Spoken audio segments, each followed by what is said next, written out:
প্রিয় কৃষক ভাইরা, আসসালামু আলাইকুম।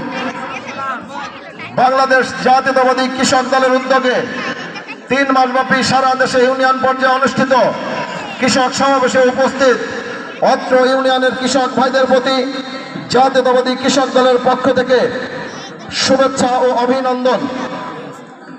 প্রিয় ভাইরা, লক্ষ লক্ষ শহীদের রক্তের বিনিময়ে অর্জিত স্বাধীনতার পর এক মহা সংকটে নিপতিত হয় আমাদের এই প্রিয় মাতৃভূমি। সুজলা সুফলা শস্য শ্যামলা আমাদের এই উর্বরা বাংলাদেশ শুরুতেই আওয়ামী দুঃশাসনের কবলে পড়ে দুর্ভিক্ষে নিপতিত হয়। 1975 সালের পট পরিবর্তনের পর সিপাহী জনতার বিপ্লবের মধ্য দিয়ে জিয়াউর রহমান দেশ ও দেশের মানুষের প্রয়োজনে দায়িত্বভার গ্রহণ করেন। দুর্ভিক্ষ কবলিত এই দেশের মানুষের মুখে এক মুঠো খাবার তুলে দেওয়ার জন্য কৃষিক্ষেত্রে কিছু যুগান্তকারী পদক্ষেপ গ্রহণ করেন।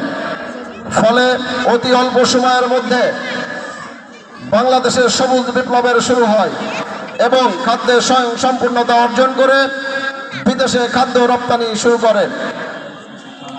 কৃষিতে জিয়াউর রহমানের অবদান। লক্ষ লক্ষ শহীদের রক্তের বিনিময়ে অর্জিত স্বাধীনতার পর এক মহাসংকটে নিপতিত হয় আমাদের এই প্রিয় মাতৃভূমি। সফলা শস্য শ্যামলা আমাদের এই উর্বরা বাংলাদেশ শুরুতে এক দুর্ভিক্ষের কবলে নিপতিত হয়। 1975 সালের মর্মান্তিক পট পরিবর্তনের পর